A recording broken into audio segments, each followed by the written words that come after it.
Siromaštvo nije samo plata, siromaštvo je sistem. Postoji jedna istina koja boli, ali oslobađa. Većina ljudi nije financijski slomljena zato što su lijeni. Slomljeni su zato što imaju normalne navike koje su u stvari skupa sabođa. I najgore je ovo. Te navike ne izgledaju opasno, izgledaju pristojno, normalno, samo malo da se počastim, samo da preživim dan. Danas vam pokazujem 7 tihih navika koje drže ljude u krugu. Radiš, zarađuješ, umoriš se, potrošiš, ponoviš. I ne, ovo nije video da se osjećate krivim. Ovo je video da prestanete biti žrtva sopstvenih automatskih odluka.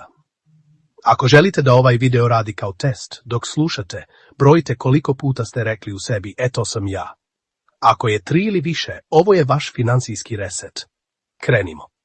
Navika 1. Živim na autopilotu. Autopilot je najskuplja stvar na svijetu. Jer kad živite na autopilotu, vi ne donosite odluke, vi ponavljate šablon. Autopilot izgleda ovako. Ustaneš, radiš, umorna si, mozak traži olakšanje i odeš u najbrže zadovoljstvo. To zadovoljstvo najčešće košta kafe, narudžbe, sitne kupovine, gluposti usput. I ne radi se o jednoj kupovini. Radi se o tome da ne znaš gdje curi. Najopasnija rečenica siromaštva je, ma nije to ništa. Jer nije ništa 30 dana ozbiljan novac. Mini izazov, sljedećih 7 dana jednom dnevno zapišite jednu stvar na koju je otišao novac ni na šta. Ne da se kaznite, nego da se probudite. Kad se probudite, autopilot puca. Navika 2. Meni treba motivacija da štedim. Ovo je laž koju društvo prodaje. Štednja nije emocija. Štednja je mehanika. Ljudi čekaju, kad budem bolje zarađivao, onda ću štedjeti. A realnost je obrnuta. Kad naučite štedjeti malo, naučit ćete štedjeti više. Ako čekate motivaciju, štednja nikad ne počinje. Jer motivacija dolazi i odlazi, a računi ne pitaju kako se osjećate. Rješenje nije čelična volja. Rješenje je automatika. Postavite automatski transfer odmah nakon plate. 10, 20, 50, nije bitno. Bitno je da ide bez pregovora. Najbogatiji potez siromašnog čovjeka je prvo platim sebe. Ako to uradite, ostatak mjeseca se sam posloži. Ako ne uradite, potroši se šta ostane, a ne ostane nikad. Navika 3. Trošim da se smirim. Ovo je opasno jer izgleda kao briga o sebi. Ali nije briga. To je sedativ. Trošenje kao sedativ izgleda ovako. Težak dan, zaslužujem. Stres, samo nešto malo. Umor, ne mogu više, hajde da se počastim. I onda dođe račun i stres se vrati još jači. Ovdje je ključna razlika. Briga o sebi vas jača. Sedativ vas samo umrtvi na 10 minuta. Test. Kad kupite malo zadovoljstvo, da li se poslije osjećate bolje duže od 2 sata? Ako ne, nije briga nego bijeg. Kontratrik. Zamjena dopamina. Kad vam dođe impuls, uradite pauzu od 7 minuta. Prošetajte, operite suđe, istuširajte se, uradite 20 čučnjeva, popijte vodu. Ako poslije 7 minuta i dalje želite, kupite. Ali 70% vremena impuls padne. Ne gubite novac, vi kupujete mir. Naučite kupovati mir besplatno. Navika 4. Nemam financijski sistem, imam financijske želje. Želja nije plan. Hoću biti bogat, nije plan. Hoću štedjeti, nije plan. Plan ima broj. Plan ima datum. Plan ima automatsko pravilo. Većina ljudi ima financije kao emociju. Kad je dobro, troši se. Kad je loše, paniči se. Sistem izgleda ovako ostavno. Obavezno, stan, računi, hrana, korisno, zdravlje, znanje, alati, isparelo. I svaka plata prolazi kroz to. Najmanje što morate uraditi. Iz isparelo izbacite jednu stvar mjesečno. Jednu. Ne treba vam revolucija, treba vam rezovi koji se sabiraju. Navika 5. Kupujem status, ne vrijednost. Ovo je tihi ubica novca. Ljudi misle da troše na stvari, ali često troše na poruku. Poruka je ja vrijedim, ja sam uspješan, uspješna, ja ne zaostajem.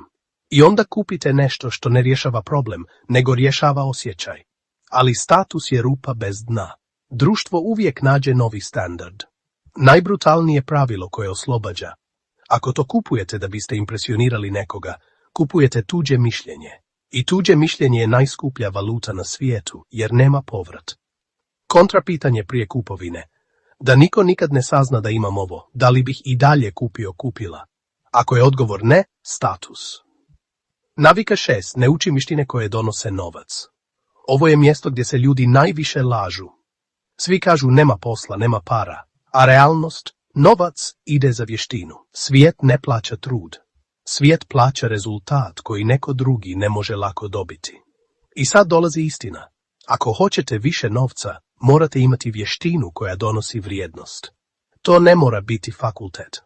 To može biti prodaja i pregovaranje, montiranje videa, copywriting, dizajn minijatura, jezici, rad sa alatima, organizacija i logistika, bilo šta što rješava problem brzo. Ako ne ulažete 30 minuta dnevno u vještinu, ne gradite izlaz. Gradite ponavljanje. Zato pravilo 30 minuta dnevno za vještinu koja donosi novac. Ne motivacija, termin. Navika 7. Ja sam stalno zauzet, ali ne napredujem. Ovo je najopasnija zamka. Zauzet si, umoran si, ali život stoji. Zašto? Jer radite hitne stvari, nevažne stvari. Važne stvari su sistem za novac, vještina, zdravlje, odnosi, fokus. Hitne stvari su poruke, scroll, samo da završim ovo, tuđe potrebe. Ako svaki dan završite dan, a nemate jednu stvar za sebe, to nije život. To je tuđi raspored, jedna rečenica koja vraća kontrolu, prvo ja, pa sve ostalo. Ne egoizam, preživljavanje. Financijski reset, praktika 15 minuta. Sad radimo konkretno. Uzmete papir i napišete koliko sam prošli mjesec potrošila na isparelo. Ne morate tačno, procjena je dovoljna. Koja je jedna rupa koju zatvaram odmah? Jedna. Koji iznos ide automatski u štednju? Odmah nakon plate. Koja vještina mi donosi više novca za 6 mjeseci? Izaberite jednu. Koji je moj dnevni minimum? 10 minuta, 20 minuta, 30 minuta, ali svaki dan. Ovo je reset koji pravi razliku, jer nije motivacija, to je sistem. Završnica. Ako hoćete bogatstvo, prestanite curiti. Evo finalne istine. Ne morate postati neko drugi da biste imali više novca. Morate prestati gubiti sebe na autopilotu. Ako zatvorite jednu rupu mjesečno, za godinu dana ste druga osoba. Ako naučite jednu vještinu u 6 mjeseci, za godinu dana ste opasniji za tržište. Ako uvedete automatiku štednje, za godinu dana imate dokaz da kontrolišete život. Niko vas neće spasiti. Ali dobra vijest, ne morate ni biti spašeni. Samo morate postati svjesni. Napišite u komentar jednu riječ, reset, i napišite koja je vaša jedna navika koja vam curi novac. Mi ćemo odgovoriti konkretnim potezom za vaš slučaj. Ne čekaj sutra. Zaprati kanal i kreni danas.